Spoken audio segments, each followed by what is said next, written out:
Sebab ada orang kata bencana yang datang dalam negara kita lately ni disebabkan apa? Disebabkan kita semayang jarak-jarak. Tak betul. Mana boleh cakap macam tu?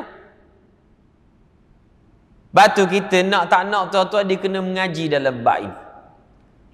Para ulama menyatakan bahawa bencana yang Allah Ta'ala turunkan ini dia bukan berlaku secara kebetulan. Dia syarat nak diturunkan oleh Allah bencana yang besar mesti melengkapi syarat-syarat yang tertentu. Bukan sebab solat jarak.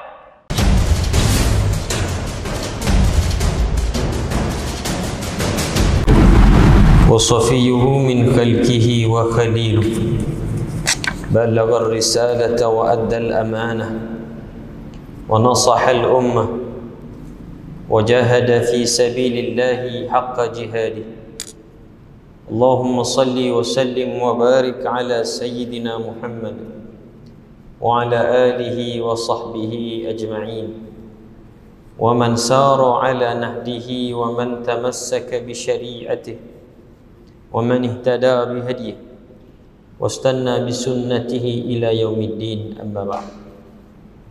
Alhamdulillah, pertama sekali kita rafakkan kesyukuran kepada Allah Subhanahu wa taala. Malam ni dengan izin Allah, kurniaan Allah, Allah beri kita peluang untuk duduk di dalam majlis ilmu.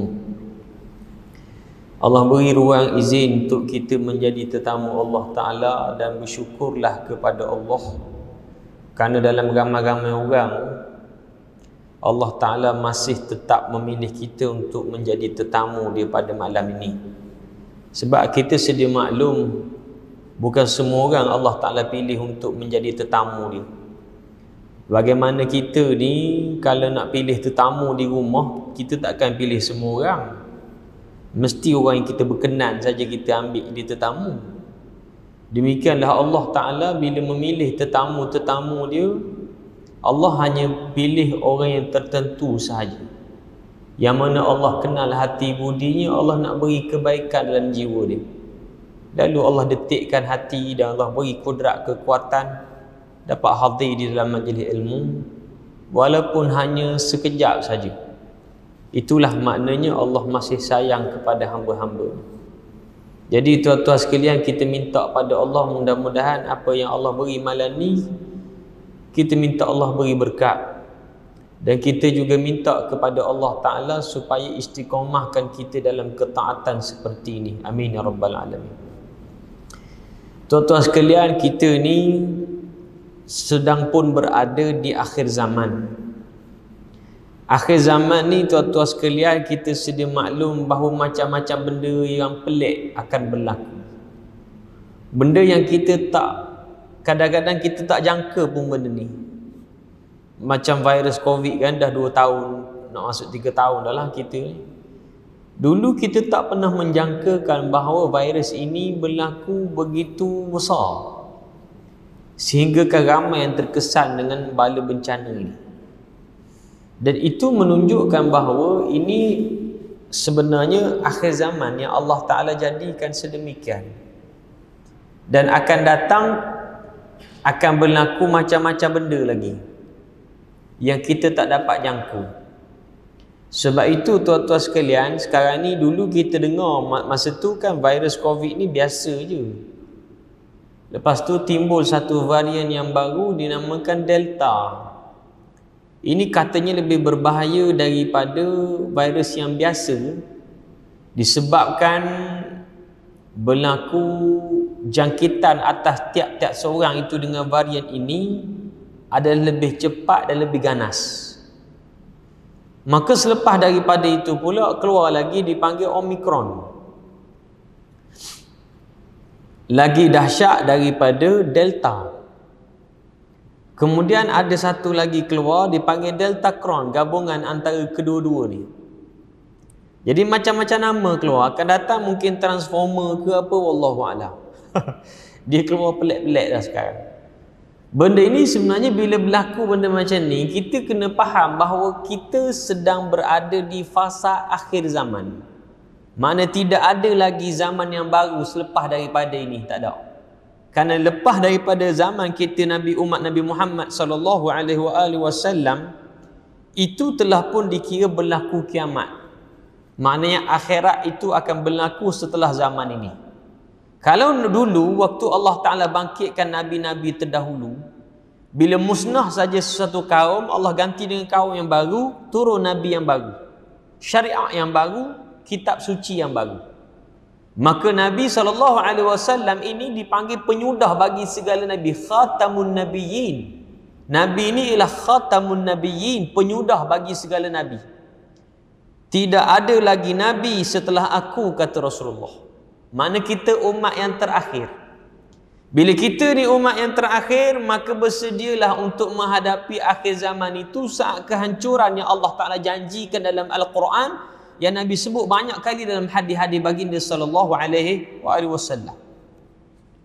Maka sepatutnya kita bila kita faham kita sedang berada di fasa tersebut, sepatutnya makin hari makin kita dekat dengan Allah Subhanahu wa Ta'ala. Makin kita banyakkan amal ibadat dan buat ketaatan kepada Allah Jalla Jalaluh. Untuk Allah Ta'ala ini menyekat segala bala dan menyelamatkan kita daripada bencana yang akan berlaku pada masa yang akan datang. Bukannya dengan cara kita persiapkan bekalan-bekalan seumpama makanan minuman, tak betul. Baru-baru ni di internet, di media sosial termasuk TikTok yang sekarang tengah tengah dihebohkan, ada sekelompok orang ni dia terbaca satu buku. Buku tersebut menyatakan tentang persiapan untuk menghadapi hari kiamat. Didatangkan satu hadis Nabi SAW, bila Nabi sebut hari kiamat ni nanti akan datang satu masa bila berlaku huru-hara nak kiamat, maka pada waktu itu bekalan makanan jadi tak cukup, terputus bekalan air, dan itulah waktu huru-hara yang sangat besar berlaku sehingga turunnya Dajjal. Daripada memahami hadis ini, ada dalam kalangan masyarakat kita, ni bukan berlaku dekat luar, berlaku dekat Malaysia. Dia simpan satu bekalan makanan tu cukup untuk setahun 2 tahun. Faham tak? Dia buat preparation dengan tanda pagar, yakni hashtag akhir zaman dan persiapan, preparation. Apa dia orang buat? Dia kumpul bekalan makanan. Makna cadang-cadang kalau berlaku huru-hara kiamat nanti, Nabi sebut tak ada air, Nabi kata tak ada terputus bekalan makanan, makna dia tak terputus. Nampak? Makanan tu dikira makanan yang tahan lama. Di packing dalam bentuk maknanya vacuum ke boleh jadi untuk tahan lama, untuk disimpan. Bahkan dibuat satu peti akhir zaman nama dia. Oh, pelik-pelik ni. Nampak tu? Semalam keluar berita tentang perkara inilah. Jadi saya nak sebutkan bahawa bila Nabi SAW sebutkan tentang hadis itu, bukan Nabi nak suruh kita ni nak takut-takutkan manusia supaya cari bekalan makanan tu secukupnya. Bila Nabi sebut tentang hadis tersebut, makna benda tu mesti akan berlaku kerana yang bercakap tu Nabi. Bila Nabi kata akhir zaman akan berlaku sekian, terputus bekalan makanan, bekalan air pun terputus dan sebagainya, makna tu mesti berlaku. Sama ada awak persiapkan bekalan makanan ataupun tidak, awak kumpullah bekalan air sebanyak-banyaknya, benda tu mesti akan berlaku. Batu Nabi sebutkan tentang perkara ini kerana Rasulullah nak suruh kita ni buat persiapan bekalan amal soleh. Kerana hanya sahaja mereka yang selamat pada hari kiamat nanti ialah mereka yang beramal dengan amal yang soleh. Sebab itu sekarang ni tuan-tuan sekalian, di saat kita menuju kepada akhir zaman dengan keadaan banyak benda yang pelik-pelik berlaku sebagaimana kita sebut tadi, yang ada namanya virus COVID, yang ada namanya banjir besar. Sekarang ni berlaku di Tonga ke mana yang gunung gempa bumi ke gunung berapi yang meletus. Itu dekat daerah mana Di Jepun Bukan? Oh, saya tak apa dengar tuan-tuan duk pakai mask ni, saya tak apa nampak. Jadi kalau nak buang sekejap pun tak apa. Ada orang tak berani nak buang. Tak boleh ustaz, COVID kata. Tuan-tuan tak tahu banyak mana orang mati sebab bau nafas sendiri. Cuma tak keluar data KKM. Adalah satu tempat tu saya tak tahu, tak baca detail. Tapi itu menandakan bahawa benda tu berlaku. Terdahulu berlaku gempa bumi. Jadi macam-macam benda dah berlaku dalam dunia ni. Tsunami-nya, tanah runtuhnya, banjir besarnya. Dan perkara ini kalau dikaji oleh ahli sains ataupun pakar-pakar dalam bidang dia, macam-macam lah. Ada yang kata macam banjir besar baru ni sebab air pasang. Kebetulan berlaku hujan lebat, lepas tu air pasang banjir. Tak pernah-pernah banjir Selangor, banjir besar, tiba-tiba banjir besar. Bila Covid, maka pakar-pakar sains, ahli sains buat kajian rupa-rupanya daripada binatang, daripada babi, daripada virus ular, daripada benda-benda kotor katanya mula-mula muncul di China nama ni. Jadi kalau dikaji oleh ahli sains, jumpalah penyebab-penyebab sekian. Cumanya kita nak kena faham apa juga yang disebut oleh ahli sains itu secara teori. Yang paling penting yang kita nak kena yakin dan sedar dan percaya, itu adalah tanda-tanda bagi kita nak menuju kepada hari kiamat yang sebenar. Ini Allah Ta'ala bagi dipanggil muqaddimah. Belum lagi kiamat. Allah sengaja turunkan bala ini nak menyedarkan manusia yang kalau kamu rasa berat dengan apa yang kamu hadap hari ini, akhirat nanti lebih teruk daripada itu lagi. Demikianlah Allah Ta'ala jadikan ini sebagai muqaddimah. Dan apa sebab Allah Ta'ala jadikan bala bencana ini banyak berlaku di mana-mana tempat. Bahkan negara kita juga turut terkesan dengan beberapa bencana yang berlaku. Sebab apa Allah Ta'ala buat keadaan itu? Tujuan dia supaya nak menyedarkan manusia betapa pentingnya kamu kembali dalam mentaati Allah Azza wa Jalla. Sebab bala Allah, dia tak akan turun dengan saja-saja, tidak. Bala Allah, dia tak akan turun saja-saja. Mesti bersebab, mesti bersyarat. Sebab ada orang kata bencana yang datang dalam negara kita lately ni disebabkan apa? Disebabkan kita semayang jarak-jarak. Tak betul. Mana boleh cakap macam tu? Batu kita nak tak nak tuan-tuan dia kena mengaji dalam bab ini. Para ulama menyatakan bahawa bencana yang Allah Ta'ala turunkan ini dia bukan berlaku secara kebetulan. Dia syarat nak diturunkan oleh Allah bencana yang besar mesti melengkapi syarat-syarat yang tertentu. Bukan sebab solat jarak. Yang pertama sekali, mestilah kemungkaran yang berlaku di satu tempat itu berlaku secara meluas, uncontrolled, tak mampu dikawal lagi. Sama ada maksiat tersebut namanya zina, ataupun mencuri, ataupun rasuah, ataupun dedah aurat, ataupun judi, apa-apalah, apa-apa jenis kemungkaran dia berlaku pada satu tempat secara meluas, merebak secara cepat dan tidak mampu dikawal lagi. Macam rasuah. Rasuah satu-satunya jenayah maksiat yang mana merebak secara luas, tak mampu dikawal. Bagaimana saya sebut tak mampu dikawal?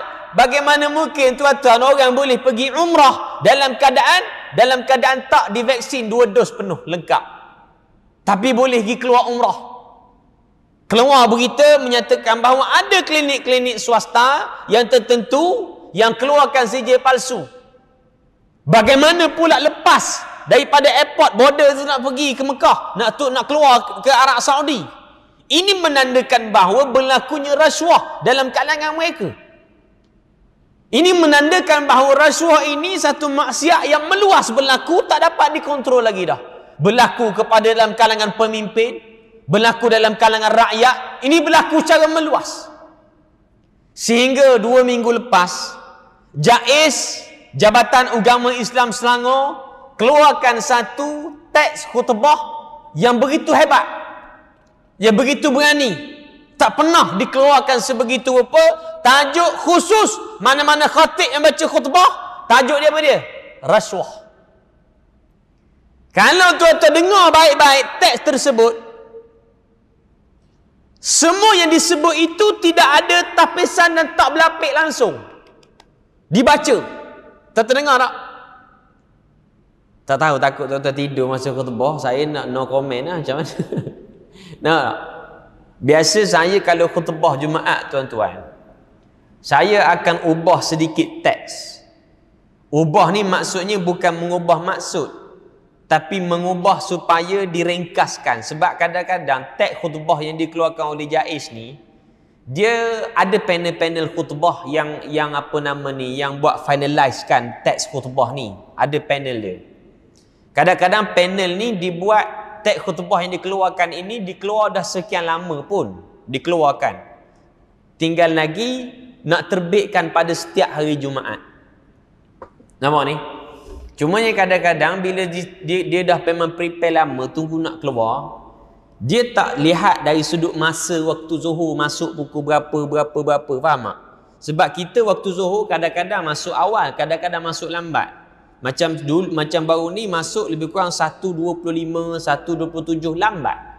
Kita di Lembah Kelang ataupun di Selangor ni, Selangor Jumaat dan hari Jumaat tu hari orang kerja. Kalau di tempat saya di Terengganu, Kelantan, Pantai Timur, Jumaat, Sabtu cuti. Betul tak? Jadi bila hari Jumaat, kalau betul-betul kita ikut teks penuh baca, jawab dia pukul 2 tu tak siap lagi khutbah yang pertama. Kebiasaannya saya tengok pada masa. Kalau maknanya nampak macam semput sangat ataupun teks khutbah yang panjang sangat, saya akan cuba ringkaskan. Maka kita tak ubahlah tajuk asal tu. Saya ringkaskan supaya menepati waktu, kalau boleh siap khutbah dengan solat Jumaat pukul 2 paling-paling pun. Lebih daripada pukul 2 itu dah kira lama lah.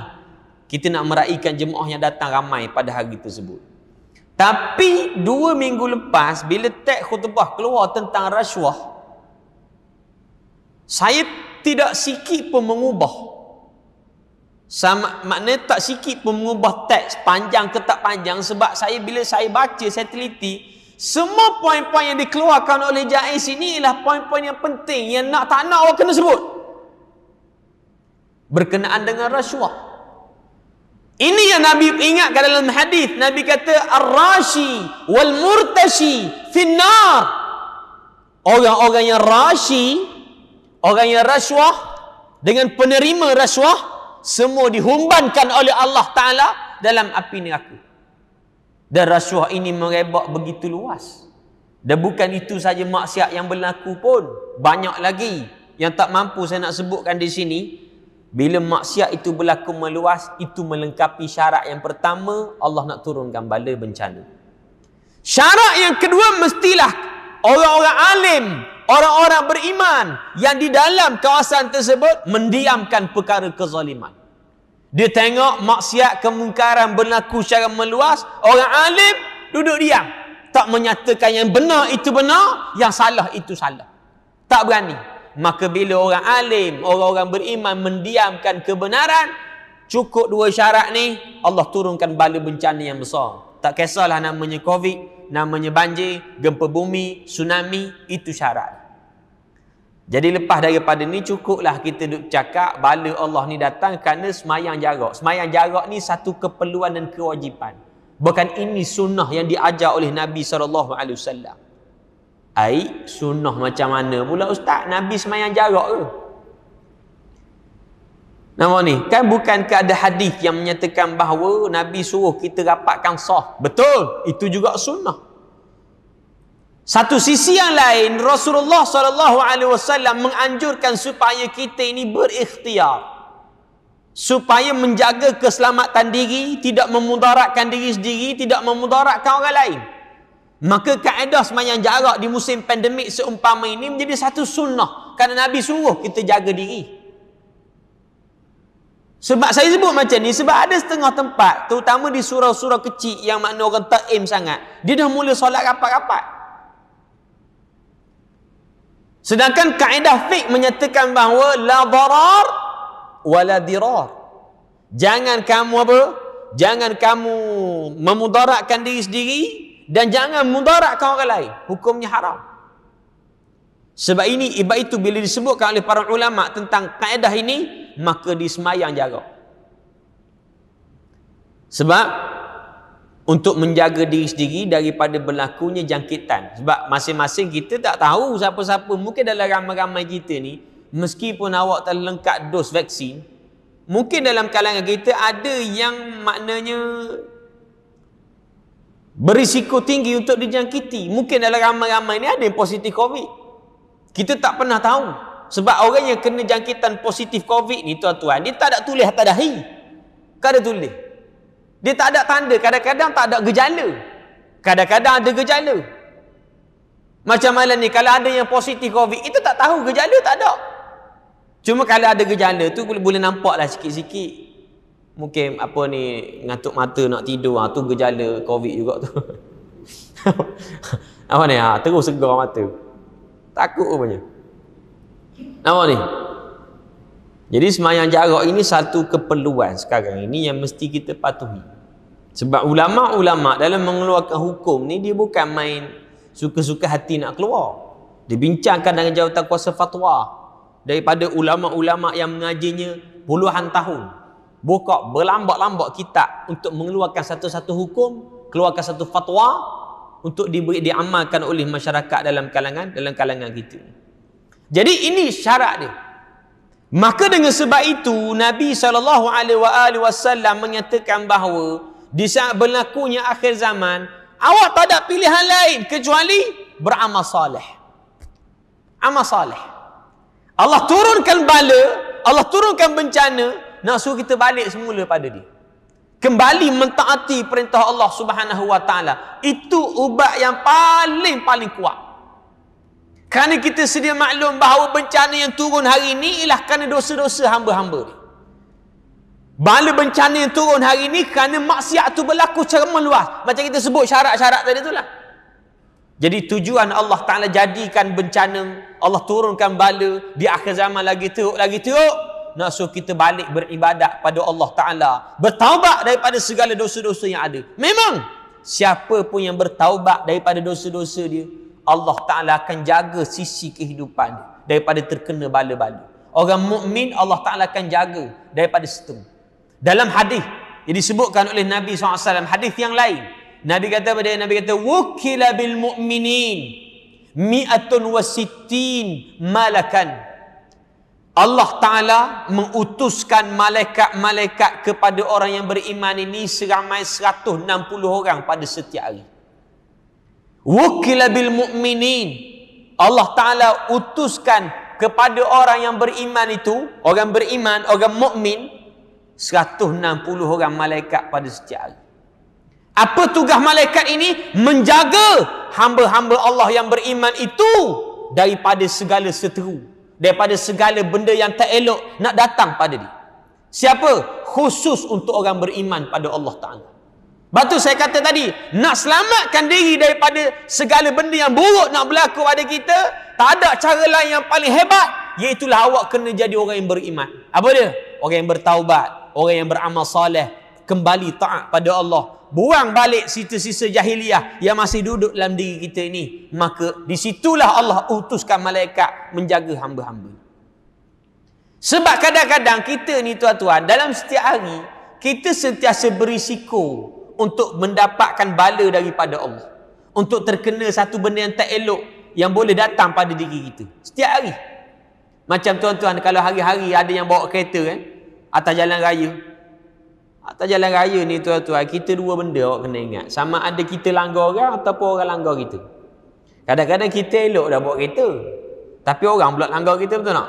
Dan kita ni sentiasa terdedah dengan mara bahaya sebenarnya. Tambah-tambah musim sekarang ni, musim Covid, mana-mana pun ada. Kadang-kadang kita tak sentuh orang pun kita kena. Sebab apa? Rupa-rupanya penyakit ataupun virus ini dia dah jadi merebak di mana-mana tempat pun. Dipanggil apa ni, kes, kan banyakkan kes-kes sporadik yang mana awak kena pada udara yang meluas. Sebab tu kita kalau boleh bila keluar daripada rumah ataupun daripada tempat kita ni, kita pakai mask. Ni. Dan maknanya kita pada setiap hari pun sentiasa terdedah dengan bahaya. Tapi perasan ke tidak, dalam keadaan bahaya yang banyak di luar dengan macam-macam benda yang Allah Ta'ala jadikan, sama ada aksiden, sama ada tanah runtuh, sama ada kren jatuh atas kepala, sama ada namanya Covid terkena jangkitan, tapi kita sampai hari ini masih lagi terselamat, diselamatkan oleh Allah Subhanahu wa taala. Itu menandakan malaikat yang 160 tadi itu selalu menjaga kita. Orang-orang mukmin, orang yang jaga solat, orang yang selalu baca Quran, orang yang selalu buat amal soleh. Mungkin ada amal-amal soleh yang kita buat dulu tu yang menyebabkan Allah Ta'ala jauhkan kita daripada terkena bahaya tersebut. Lepas tu kadang-kadang ada orang dalam rumah tu semua positif COVID. Dia kontak rapat. Bila cek-cek dia seorang tak kena. Ada juga jenis macam tu. Dalam ramai-ramai orang aksiden 2, 3, 4 kereta kena kat depan, dia tak kena. Alhamdulillah, betul tak? Mungkin ada benda baik yang kita buat, amal soleh yang kita buat yang menyelamatkan kita pada hari tersebut. Kita tak pernah nak tahu. Sebab itu tuan-tuan sekalian, Nabi ajar kita supaya kembali taat pada Allah Ta'ala. Dan kalau boleh, bila mana ada peluang untuk kita buat baik, terus grab benda tu. Jangan tangguh-tangguh, kerana ni akhir zaman. Akhir zaman ni bukan masa kita nak tunggu kita masa lapang dulu baru kita nak buat ketaatan. No, bukan itu masa dia. Bila timbul kita berada di fasa akhir zaman, apa-apa peluang untuk buat baik, awak pergi terus, jangan tangguh. Sebab apa? Sebab belum tentu peluang yang sama Allah bagi lagi pada masa yang akan datang. Sungguh saya beritahu. Ini bukan masa nak pilih. Tak apalah, contoh macam malam ni ada kuliah maghrib. Awak dapat sebaran daripada grup WhatsApp masjid, daripada Facebook. Ada orang bila tengok kuliah maghrib, dengar ada kuliah maghrib, tak apalah, tangguh dulu. Esok lusa ada lagi. Hari ni buat kerja lain dulu. No! Ini bukan masanya untuk kita pilih waktu yang lapang baru nak ibadat pada Allah. Bila dibentangkan peluang untuk buat baik, ambil tu. Fastabiqul khairat. Allah sebut dalam Al-Quran. Allah kata apa dia? Fastabiqul khairat. Bersegeralah kamu dalam ketaatan kepada Allah Subhanahu wa taala. Maka tuan-tuan sekalian, ada satu hadis saya nak sebutkan bahawa betapa Allah Ta'ala jadikan pahala ni besar bagi sesiapa pun yang maknanya bersegera dalam melakukan ketaatan kepada Allah Subhanahu wa taala. Allah Ta'ala jadikan pahalanya tak sama orang yang bersegera dengan orang yang melengah-lengahkan ketaatan. Tambah-tambah di akhir zaman seumpamanya. Dulu ada satu riwayat hadis. Saya bawa ni hadis mauquf. Apa makna hadis mauquf? Hadis mauquf ialah satu hadis yang dia terhenti setakat para sahabat Nabi. Dia tak sampai ke Rasulullah. Dia berlaku peristiwa itu selepas kewafatan Nabi. Maka Nabi tak ada lah waktu peristiwa itu berlaku. Dipanggil hadis ni hadis mauquf. Bila di zaman Sayyidina Umar Al-Khattab radhiyallahu anhu. Zaman Sayyidina Umar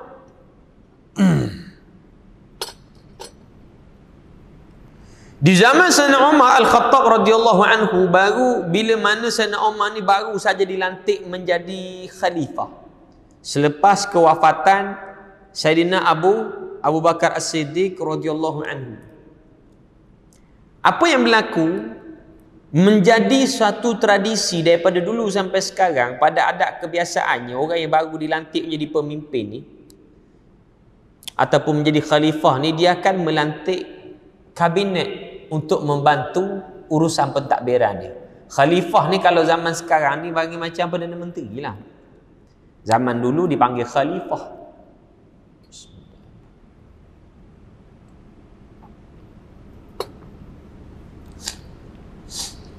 Kita insya pukul berapa? Saya nak bajet masa.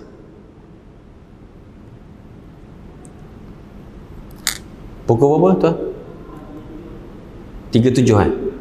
Ada sikit.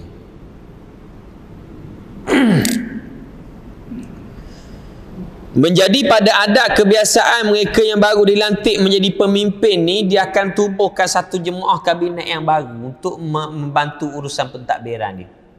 Termasuk Sayyidina Umar. Waktu Sayyidina Umar Al-Khattab radhiyallahu anhu dilantik menjadi khalifah, maka ramai orang berkumpul di hadapan rumah dia. Sebab apa? Sebab nak suruh buat pemilihan. Nak suruh pemilihan siapa yang dilantik menjadi macam Bagi mudah faham macam jemaah menteri lah. Menteri Pertahanan, Menteri Kewangan untuk membantu urusan khalifah. Jadi ramai yang hadir pada masa itu. Termasuklah mereka yang hadir dalam kalangan mereka ialah orang-orang pembesar-pembesar Quraisy. Orang-orang bangsawan, kalangan pembesar pemimpin-pemimpin Quraisy. Mereka datang bertemu dengan Sayyidina Umar, duduk betul-betul depan pintu rumah. Ramai rakyat Sayyidina Umar yang hadir pada masa tersebut, termasuklah yang datang itu juga kalangan mereka hamba-hamba. Hamba-hamba macam Bilal bin Rabah datang tapi duduk belakang. Yang betul-betul berada depan pintu rumah Sayyidina Umar ni namanya Abu Sufyan. Abu Sufyan ni siapa? Abu Sufyan ialah seorang figure yang maknanya dia ni dalam kalangan keturunan pemimpin.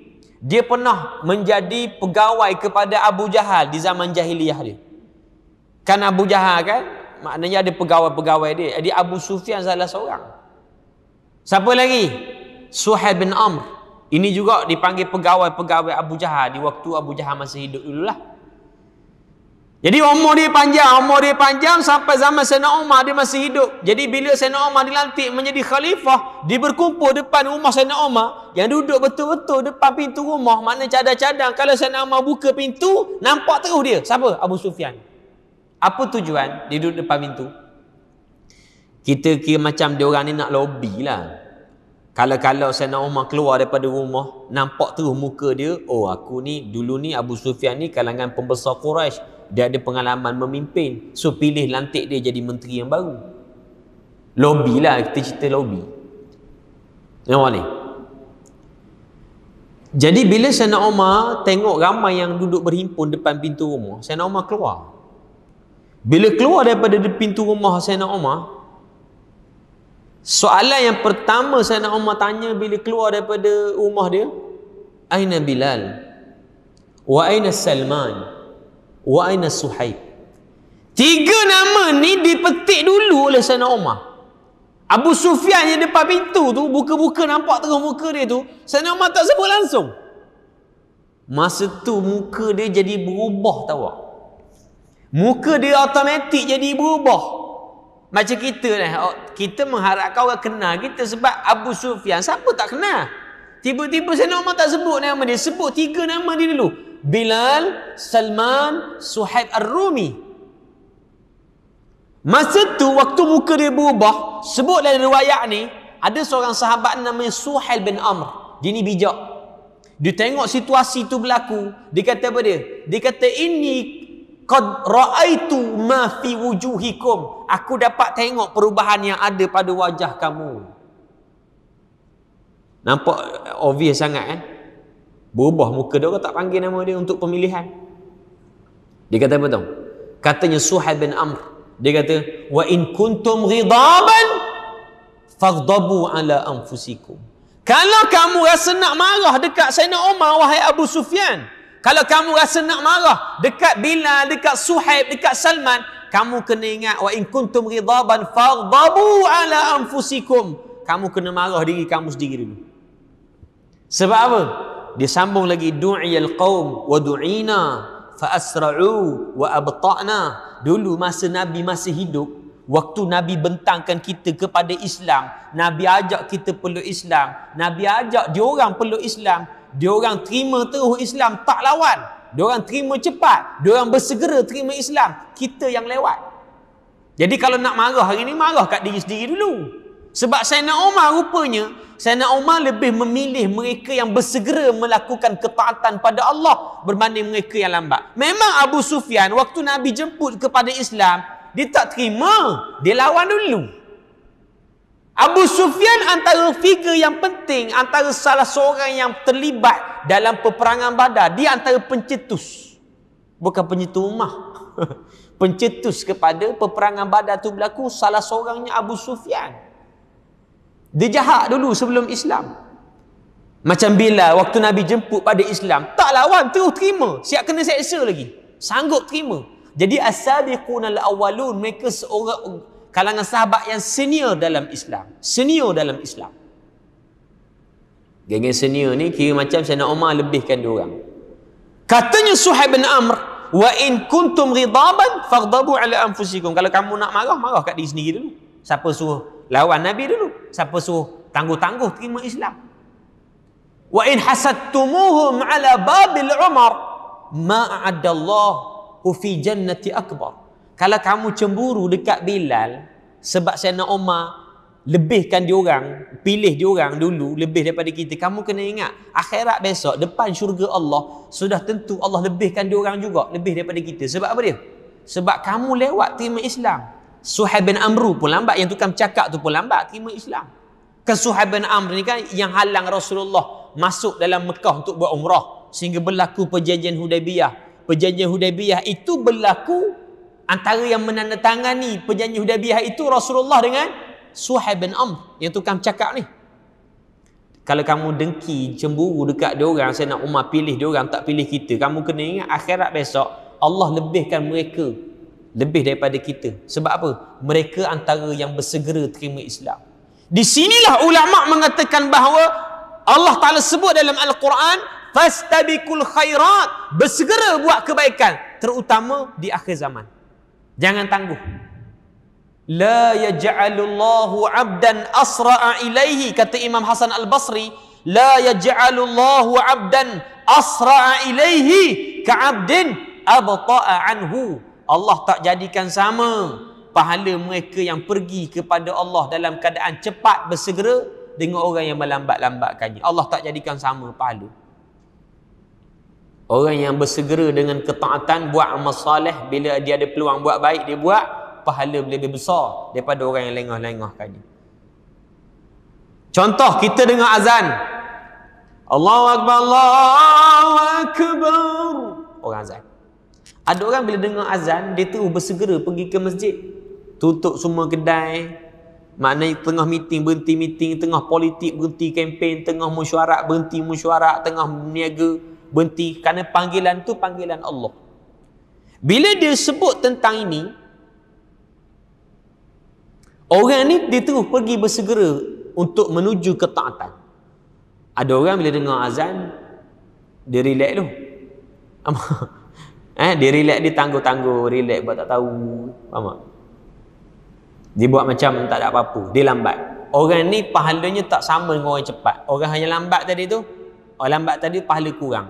Macam orang yang datang semayang solat ni, orang yang datang awal tadi maghrib, dia dapat pahala besar. Walaupun namanya siap, walaupun namanya orang biasa tak ada jawatan, dia datang awal, dia dapat pahala cepat. Demikianlah Allah Ta'ala jadikan pahala tak sama orang yang bersegera dengan orang yang melengah-lengahkannya. Saya bagi contoh macam soft.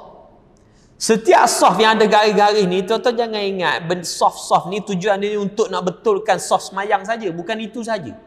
Soft yang dibuat baina safil awal wa safil thani ila akhirih, soft yang pertama, yang kedua, ketiga ni pahala tak sama. Orang duduk soft yang paling depan, dia dapat pahala besar daripada soft kedua. Demikian yang ketiga, keempat pun.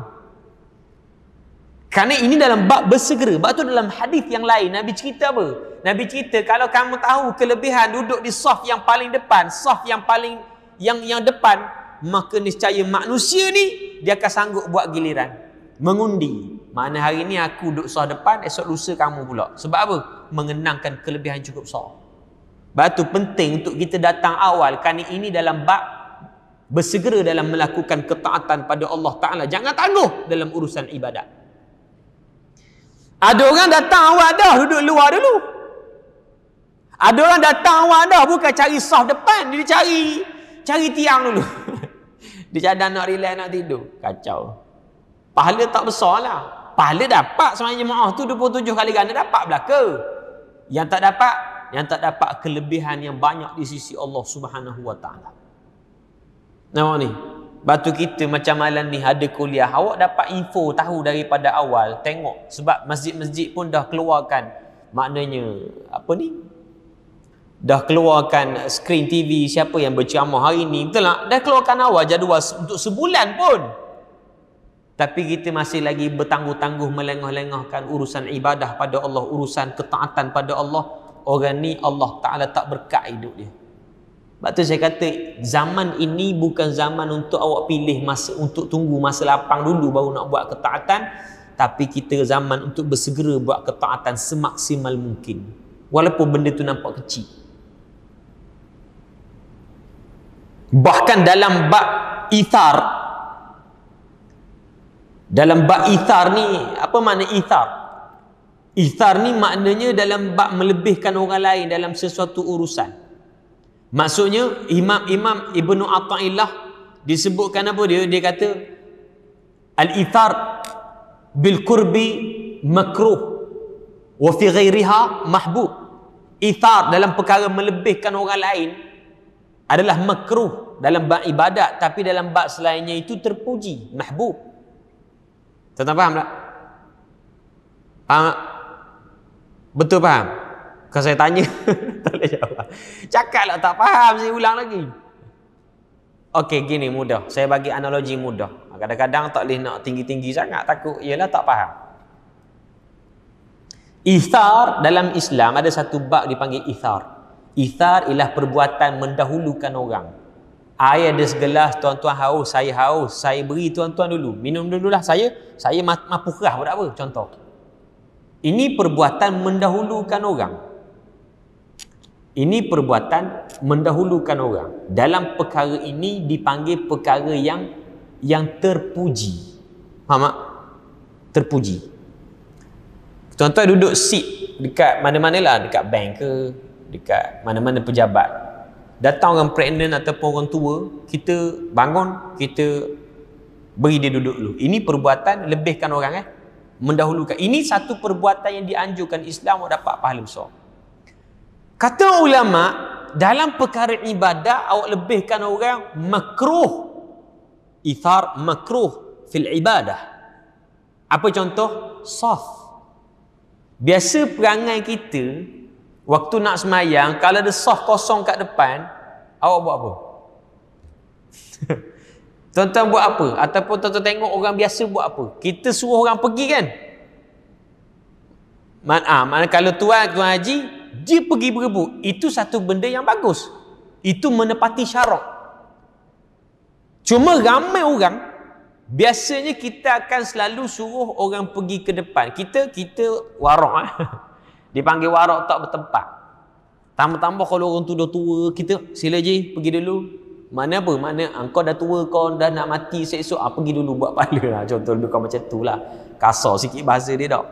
No, dalam bab ibadah awak tak boleh dahulukan orang. Kita dulu fastabiqul khairat. Awak kena bersegera dalam ketaatan pada Allah Ta'ala. Kerana ni akhir zaman. Ada peluang buat baik, berebut. Dalam bab lain, ya betul. Awak dahulukan orang. Tapi dalam bab ibadat no. Kita tak semayang lagi. Nampak tu? Kita tak solat lagi ni.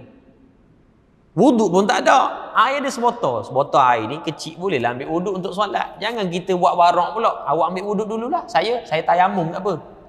Jangan. Kita duduk dalam bab ibadat tak boleh lebihkan orang. Boleh faham ni? Sebab kita nak cari pahala di sisi Allah Subhanahu wa Ta'ala. Sebab tu tuan-tuan sekalian, bila kita dibentangkan ruang oleh Allah untuk buat baik, jangan tangguh. Kadang-kadang Allah beri hidayah pada kita setiap hari. Kita dengar azan, itu hidayah Allah. Kita dengar orang solat, itu hidayah Allah. Tengok orang solat, itu hidayah Allah. Hidayah Allah Ta'ala ni datang dalam keadaan macam-macam. Allah bentangkan ruang untuk buat baik. Dekat masjid, kita beri laluan untuk azan.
أشهد أن لا إله إلا الله.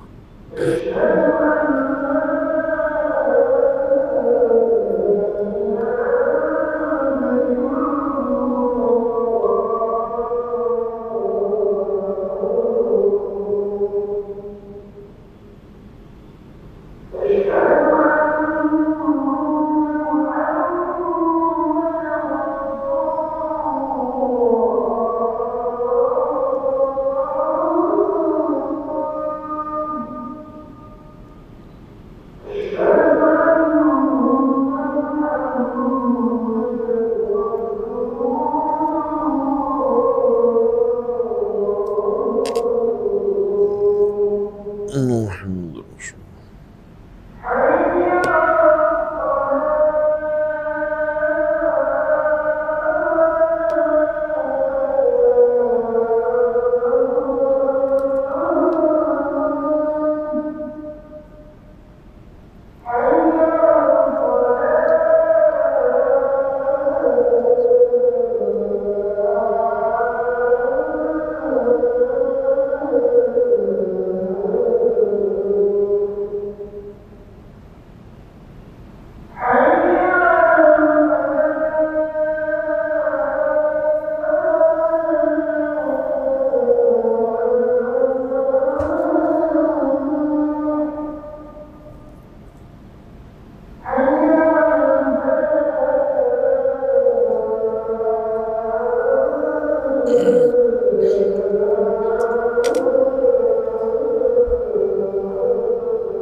لا إله إلا الله وبعد تمد صلاة الكائنات محمد رسول الله.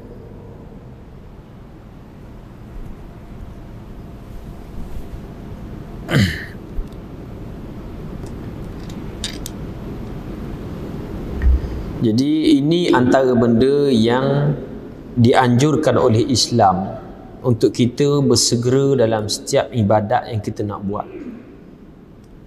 Dan sememangnya Allah pada setiap hari itu Allah bentangkan ruang untuk kita buat baik.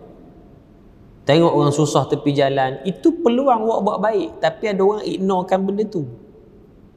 Macam contoh kita kat kedai makan, lepak-lepak makan, tiba-tiba datang orang yang jual apa?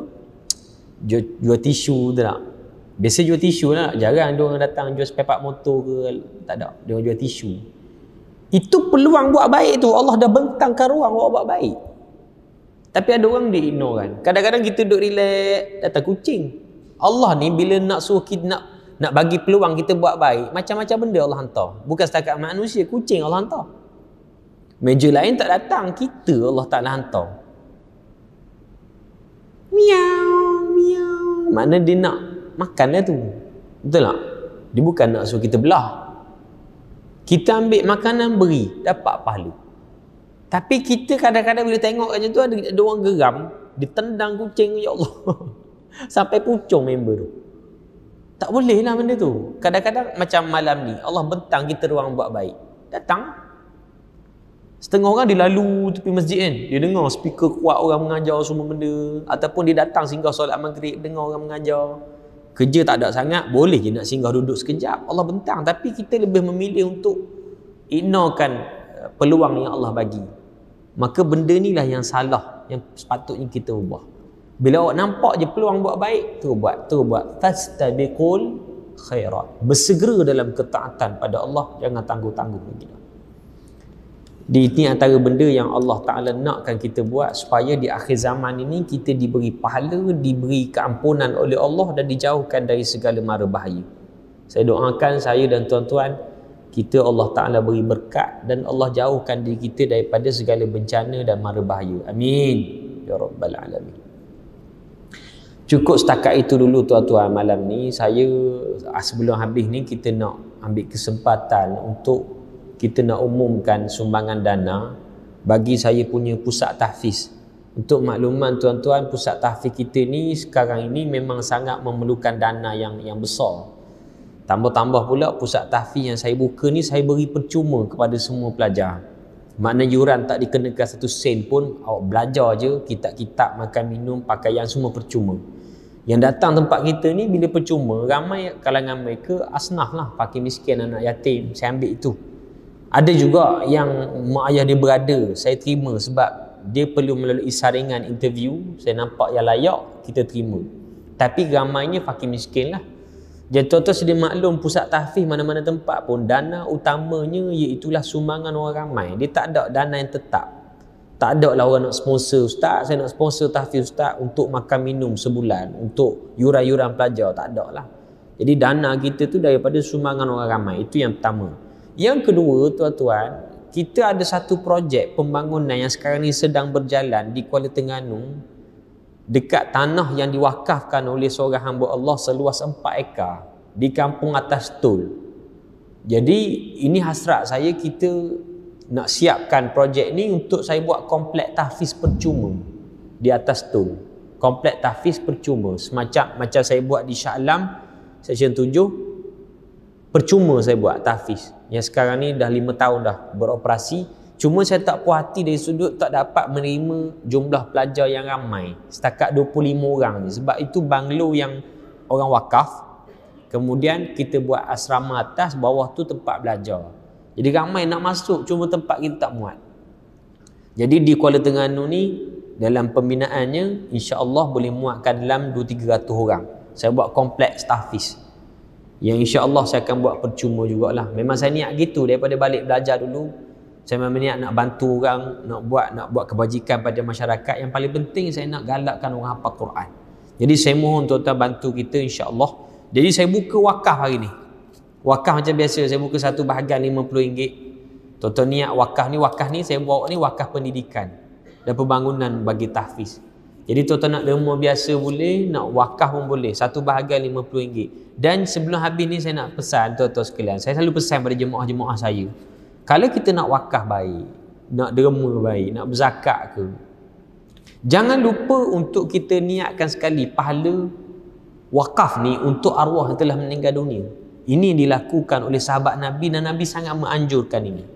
Ini disebut oleh para ulama, orang yang mewakafkan harta, kemudian diniatkan pahalanya untuk arwah mak ayah dia terutamanya, ataupun mak ayah tak meninggal lagi, boleh kita niat untuk si fulan, untuk mak ayah tersebut, pahalanya sampai tanpa khilaf.